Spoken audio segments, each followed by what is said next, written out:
प्यारे बच्चों, जैसा कि आप जानते हो कि हम लोग लगातार 12th बोर्ड एग्जाम को लेकर जो थ्योरी क्वेश्चन है, अकाउंट्स से जुड़े थ्योरी क्वेश्चन है, उसको डिस्कस कर रहे हैं। हम लोग company issue of share for future and redemption of debenture, issue of debenture से जुड़े जो क्वेश्चंस थे, थ्योरी क्वेश्चंस थे, उसको डिस्कस कर चुके हैं। अभी हम लोग जो डिस्कस कर रहे हैं वो पार्टनरशिप से जुड़े क्वेश्चन हैं। ठीक है, ये जो अभी हम क्वेश्चन डिस्कस करने वाले हैं, ये दूसरा और तीसरा क्वेश्चन होने वाला है पार्टनरशिप का। तो सबसे पहले आज जो क्वेश्चन डिस्कस करने जा रहे हैं वो क्वेश्चन है क्या? क्वेश्चन है कि जो हम profit and loss appropriation account बनाते हैं, हम लोग जो profit and loss appropriation account बनाते हैं, उसका रीजन क्या है? प्रॉफिट एंड लॉस एप्रोप्रिएशन क्यों बनाया जाता है? देखो, हम लोग फाइनल अकाउंट्स के अंदर trading and profit and loss trading बनाते हैं, फिर प्रॉफिट एंड लॉस बनाते हैं, और पार्टनरशिप में हम लोग प्रॉफिट एंड लॉस एप्रोप्रिएशन बनाते हैं। इसके पीछे सबसे बड़ा रीजन है, प्रॉफिट एंड लॉस एप्रोप्रिएशन में पार्टनर्स को प्रॉफिट बांटा जाता है, डिवीजन ऑफ प्रॉफिट किया जाता है। जो प्रॉफिट एंड लॉस में प्रॉफिट आया है, उस प्रॉफिट का बंटवारा करने के लिए हम लोग प्रॉफिट एंड लॉस एप्रोप्रिएशन बनाते हैं। तो पहला तो रीजन हो गया, पार्टनर्स के बीच प्रॉफिट को बांटना है, उसको दिखाने के लिए हम लोग प्रॉफिट एंड लॉस एप्रोप्रिएशन बनाते हैं। दूसरा है एडजस्टमेंट्स, जैसे पार्टनर्स को इंटरेस्ट ऑन कैपिटल देना है, पार्टनर को अगर सैलरी देना है, पार्टनर के ड्राइंग पर इंटरेस्ट आना है, पार्टनर को अगर कमीशन देना है, ये सारा चीज भी दिखता है किसमें? प्रॉफिट एंड लॉस एप्रोप्रिएशन में। तो पहला रीजन क्या है? प्रॉफिट डिस्ट्रीब्यूशन दिखाना। इसमें क्लियरली आपको दिखता है कि कैसे फाइनल प्रॉफिट जो आया है प्रॉफिट एंड लॉस में, वो डिवाइड किया जाता है पार्टनर्स के बीच। कंपनी में भी एप्रोप्रिएशन किया जाता है, लेकिन हम लोग का पार्टनरशिप से यहां मतलब है। अकाउंटिंग फॉर एडजस्टमेंट्स है ना, जो एप्रोप्रिएशंस है, it record payment of all allowance, partner that appropriates use of profit, है ना। तो जो प्रॉफिट, जो मतलब जो आइटम पीएल में नहीं गया, जो पार्टनर्स को मिलना है, वो सब किस में जाएगा बोलो? प्रॉफिट एंड लॉस एप्रोप्रिएशन में। जैसे इंटरेस्ट ऑन कैपिटल है ना, ये एप्रोप्रिएशन में जाएगा। पार्टनर का सैलरी कमीशन है, अगर रिजर्व वगैरह बना रहे हैं, वो सब किस में जाएगा बोलो? प्रॉफिट एंड लॉस एप्रोप्रिएशन में जाएगा। पहला रीजन क्या है? टू शो प्रॉफिट डिस्ट्रीब्यूशन, और दूसरा क्या है? Accounting for adjustments. ओके बच्चों, अब इस अगर ये क्वेश्चन पूछता है तो आपको चाहिए कि आप जो है ना इसका फॉर्मेट भी बना लो, प्रॉफिट एंड लॉस एप्रोप्रिएशन का फॉर्मेट भी बना के दे दो, जिससे फुल मार्क्स मिलने की पॉसिबिलिटी काफी बढ़ जाती है।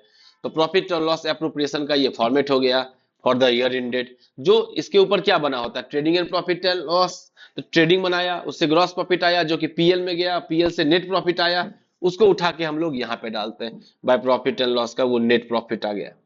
उसके बाद पार्टनर्स का इंटरेस्ट ऑन कैपिटल, पार्टनर्स को जो सैलरी मिलता है, पार्टनर्स को जो कमीशन मिलता है, जो रिजर्व वगैरह बनाया जाता है, अगर जनरल रिजर्व वगैरह, उसके बाद जो प्रॉफिट बढ़ता है उसको पार्टनर्स में बांट देते हैं। इधर इंटरेस्ट ऑन ड्रॉइंग अगर है तो वो भी आता है क्रेडिट साइड। ठीक है, तो ये प्रॉफिट एंड लॉस एप्रोप्रिएशन का फॉर्मेट है, और ऊपर दो रीजन बताया गया। ये क्वेश्चन पूछे, अगर लॉन्ग में पूछे तो बिल्कुल फॉर्मेट बनाना ही बनाना है। अगला क्वेश्चन है कि चार्ज अगेंस्ट प्रॉफिट और एप्रोप्रिएशन ऑफ प्रॉफिट में अंतर क्या है? चार्ज अगेंस्ट प्रॉफिट और एप्रोप्रिएशन ऑफ प्रॉफिट में डिफरेंसेज। तो चार्ज अगेंस्ट प्रॉफिट बोले तो जो प्रॉफिट को घटाता है, जो रियल एक्सपेंस है। बिजनेस में आप रेंट देते हैं, बिजनेस में स्टाफ को सैलरी देते हैं, इलेक्ट्रिसिटी बिल देते हैं, इससे प्रॉफिट घटता है ना, चार्ज अगेंस्ट प्रॉफिट कहेंगे। लोन पर इंटरेस्ट देते हैं, चार्ज अगेंस्ट प्रॉफिट कहेंगे। लेकिन अगर मालिक के बीच प्रॉफिट बांटते हैं तो ये चार्ज अगेंस्ट प्रॉफिट नहीं है, ये एप्रोप्रिएशन ऑफ प्रॉफिट है। अगर पार्टनर को प्रॉफिट देते हैं, पार्टनर को उसके कैपिटल पर इंटरेस्ट देते हैं, पार्टनर को मतलब हम लोग उसका जो है उसको सैलरी देते हैं, पार्टनर का कमीशन देते हैं, ये सब किसमें जाएगा बोलो? प्रॉफिट एंड लॉस एप्रोप्रिएशन में, क्योंकि ये प्रॉफिट का बंटवारा है। और प्रॉफिट अगेंस्ट जो हमारा चार्ज अगेंस्ट प्रॉफिट है, उसमें सारा खर्च जाता है। अब सवाल यहां उठेगा कि अगर पार्टनर का लोन है, उसका इंटरेस्ट किसमें जाएगा? तो पार्टनर का लोन है, वो कैपिटल नहीं है, तो पार्टनर का लोन जो है वो एक्सटर्नल लायबिलिटी होता है, उसका इंटरेस्ट पे कर रहे हैं तो वो चार्ज अगेंस्ट प्रॉफिट होगा। क्या होगा बोलो? चार्ज अगेंस्ट प्रॉफिट होगा, वो पीएल में जाएगा। पार्टनर का लोन का इंटरेस्ट एप्रोप्रिएशन में नहीं आएगा, वो किस में जाएगा बोलो? प्रॉफिट एंड लॉस में। पार्टनर का जगह का यूज कर रहे हैं, उसको रेंट अगर दे रहे हैं, है ना, तो वो रियल एक्सपेंस है, वो कहां जाएगा?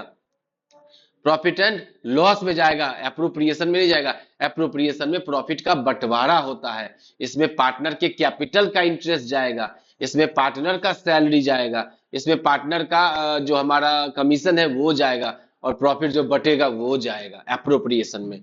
तो ये रियल एक्सपेंस डिडक्शन होता है, उसी को क्या कहते हैं? Charge against profit. और ये डिस्ट्रीब्यूशन और एलोकेशन ऑफ नेट प्रॉफिट होता है पार्टनर्स के बीच एप्रोप्रिएशन में।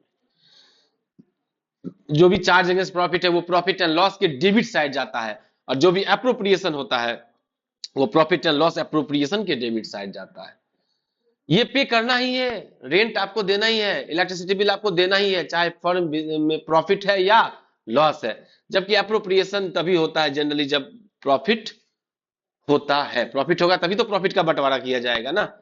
ये रिड्यूस करता है amount of profit available, profit पर चार्ज होता है इसलिए ये प्रॉफिट को घटाता है। जबकि ये जो है वो डिवाइड करते हैं नेट प्रॉफिट को, है ना, सारे पार्टनर्स के बीच।